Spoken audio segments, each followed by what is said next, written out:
사울로부터 칼날을 피하고 창끝을 피해서 도망갔을 때, 아니면 압살론의 반역으로 인해서 궁궐을 떠나서 광야에 있을 때 지은 시, 아마 후자의 시가 아닐까, 후자의 배경을 가지고 있는 시가 아닐까 생각이 드는데요. 이런 고난의 시간에, 첫 번째 고난의 시간에 다윗이 생각했던 것은 성소에서 예배자로 서 있던 것을 기억했습니다. 성소에서 고난의 시간, 광야의 시간. 1절에 보세요. 하나님이여 주는 나의 하나님이시라. 내가 간절히 주를 찾되 물이 없어 마르고 황폐한 땅에서 내 영혼이 주를 갈망하며 내 육체가 주를 앙모하나이다. 예. 하나님이여 주는 나의 하나님, 나의 하나님. 예. 하나님을 향한 하나님과 다윗과의 친밀한 관계를 설명하는 단어입니다. 나의 하나님.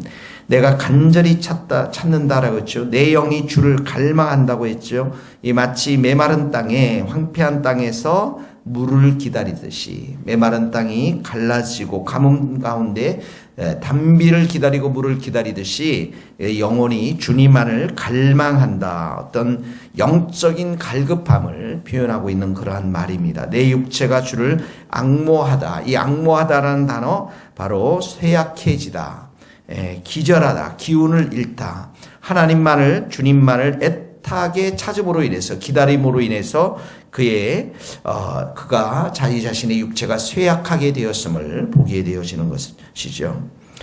그가 진정으로 갈망하는 것은 거룩한 셈 하나님 한 분이셨습니다. 다윗은 이렇게 하나님의 영적인 임재, 또 하나님만을 갈망하는 그런 마음이 있었는데 2절에 보니까 이것이 성소였음을 말하고 있습니다. 내가 주의 권능과 영광을 보기 위하여 이와 같이 성소에서 주를 보았나이다. 성소라는 곳에 동그라미를 치시면 하나님을 향한 권능, 영광, 이 권능은 힘, 하나님의 능력, 위엄을 상징하는 말씀이고, 영광은 하나님의 존귀하심, 하나님의 이 권능과 영광은 대표적인 속성인데요. 이 성소에서 그가 만났던 하나님을 기억하는 것입니다. 하나님의 임재, 하나님과의 만남.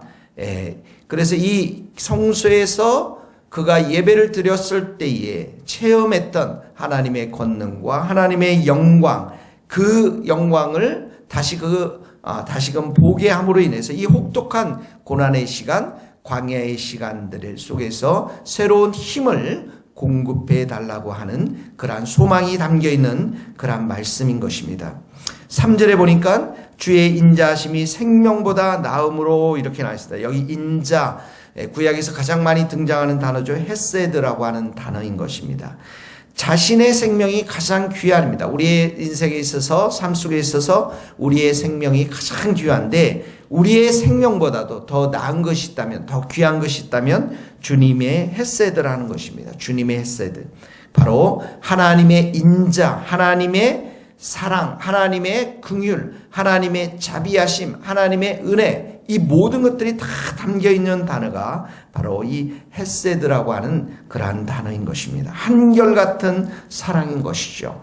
지금 광야에서 이 다윗이 바로 갈망하는 것은 여호와 하나님 한 분이고요. 이 고난 가운데 가장 그가 집중하고 간절히 소망했던 것은 하나님 한 분이시고요. 그리고 그 하나님을 바라볼 때 권능, 영광, 인자, 헤세드의 하나님이신 것을 그가 기억했던 것을 바라보게 되어집니다. 여러분, 아브라함이 창세기 22장에 가면은 마지막 그 아브라함의 이야기가 끝으로 가면서 누구를 바칩니까? 이삭을 바칩니다. 자기의 생명보다도 귀하고 사랑했던 그 이삭을 하나님 앞에 바칩니다.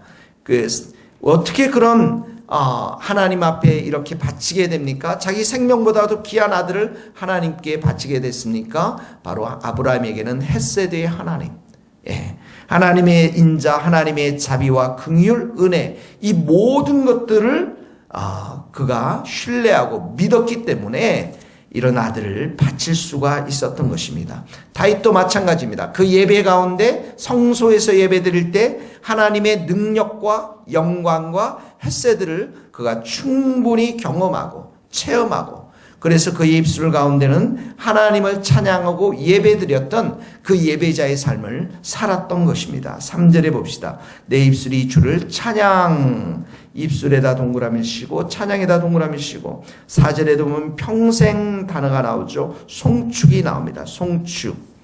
그리고 나의 손을 들리라. 손을 든다라는 것은 하나님을 향한 신뢰의 의미, 하나님을 향한 신뢰와 존경을 표시하기 위해서 손을 드는 것을 말하는 것입니다. 그리고 5절에도 보면 나의 입이 기쁜 입술로 주를 찬송하되, 이 모든 표현들은 바로 예배하는 삶, 예배 드렸던 삶들, 예배자의 삶을 표현하고 있는 것입니다. 그러므로 첫 번째, 고난의 시간에, 광야의 시간에 성소에서 예배자로 서야 한다는 것을 보게 되어집니다. 성소에서 예배자로 서는 것.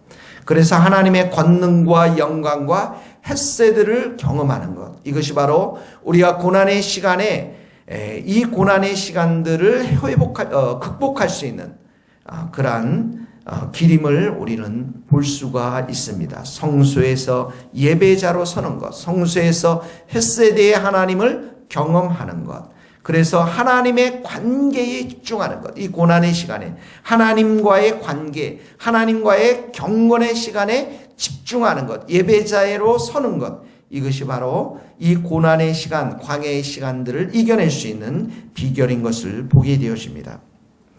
두 번째는 이 광야의 시간, 고난의 시간에 이 다윗이 일상의 삶 속에서 주님을 묵상하고 말씀을 묵상했습니다. 6절의 말씀 같이 한번 읽겠습니다. 내가 나의 침상에서 주를 기억하며 새벽에 주의 말씀을 작은 소리로 엎드릴 때 하오리니. 자, 침상이 나옵니다. 침상. 침상에서 일상의 삶 속에서, 특별히 이 침상은 잠 못 이루는 밤을 말하는 것이죠. 괴로운 생각, 생명의 위협, 이런 모든 불안, 염려가 공존해 있는 것이 바로 침상입니다. 이 다윗이 이 왕궁으로부터 쫓겨나서 광야의 시간들을 보내면서 이 그의 침상은 이렇게 불안과 염려와 걱정으로 가득 차 있을 수 있는 시간이었지만, 이 시간에 그가 문제를 묵상하고 바라보기보다는 여기 주님을 기억하고, 그리고 밤을 새워 새벽을 맞을 때 어떡합니까? 주의 말씀을 묵상했습니다. 작은 소리로 읊조리다, 말씀을 묵상했다라는 것입니다. 우리도 마찬가지입니다. 고통과 질병과 우리의 많은 문제들 속에서 그 문제를 바라보고 묵상하기보다는 하나님을 바라보고, 그리고 하나님의 말씀을 묵상하면서 우리의 시간들을 보내야 함을 여기서 보여주고 있는 것입니다.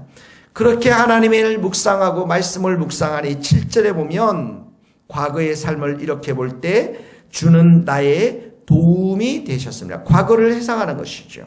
하나님께서 나의 도움자가 되셨고 내가 주의 날개 그늘 아래서 즐겁게 부르리이다. 여기 주의 그늘이라는 것은 하나님의 보호, 하나님의 구원하심, 또 하나님과의 친밀한 교제를 기뻐했다라는 것이죠. 그리고 8절은 바로 현재의 모습을 말하고 있습니다. 주의 오른손이 나를 붙드시거니와. 주의 오른손, 주의 의로운 오른손은 하나님의 능력과 권능을 상징하는 그러한 말씀인 것입니다. 여기 나를 붙드시거니와 라는 이 단어는 접착제로 떨어지지 않게 꼭 붙인다는 그런 말입니다. 강한 애정을 말하고 있는 것입니다.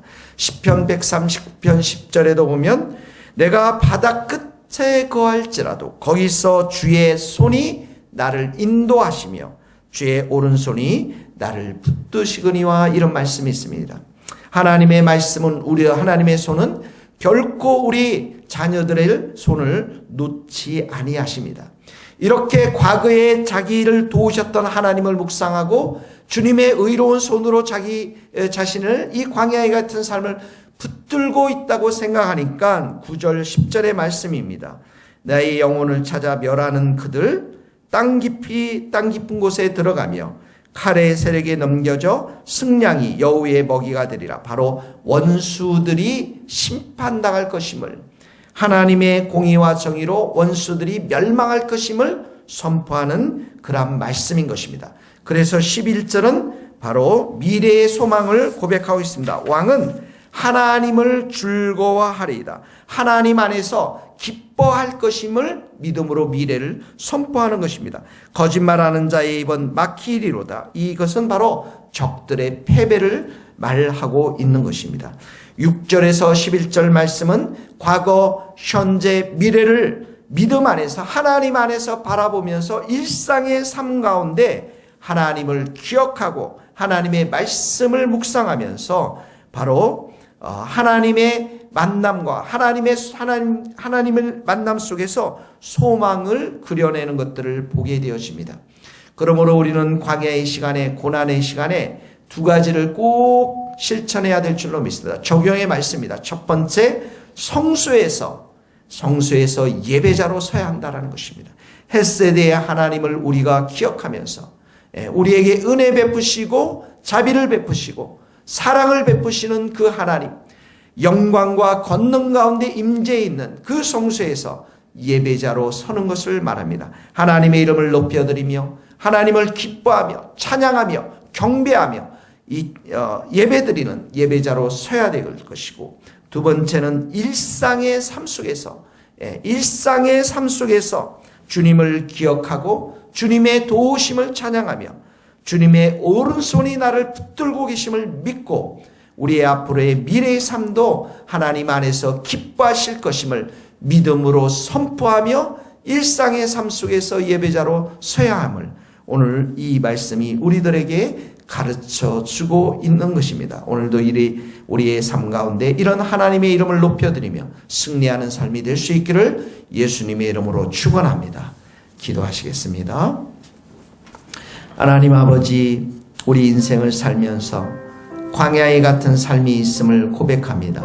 하나님 아버지, 그 땅에서 참으로 메마른 땅에서 비를 기다리시, 물을 기다리시 우리의 영혼은 목마를 수밖에 없고 오직 주님만을 앙모하는 그러한 시간임을 고백합니다.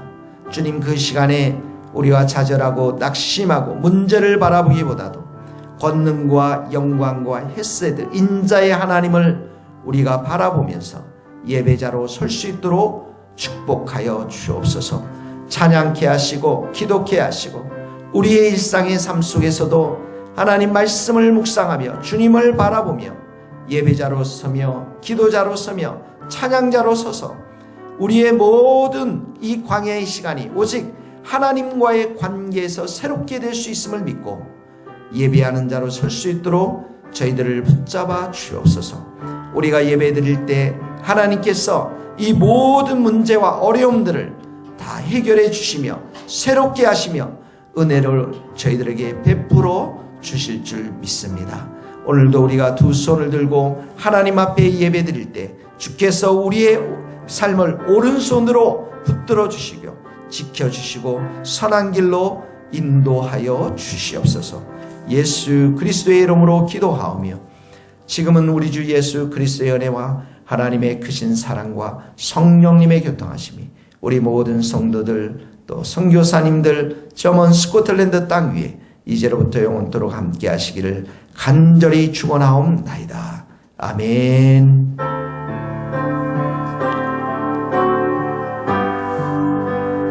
감사합니다. 오늘 꼭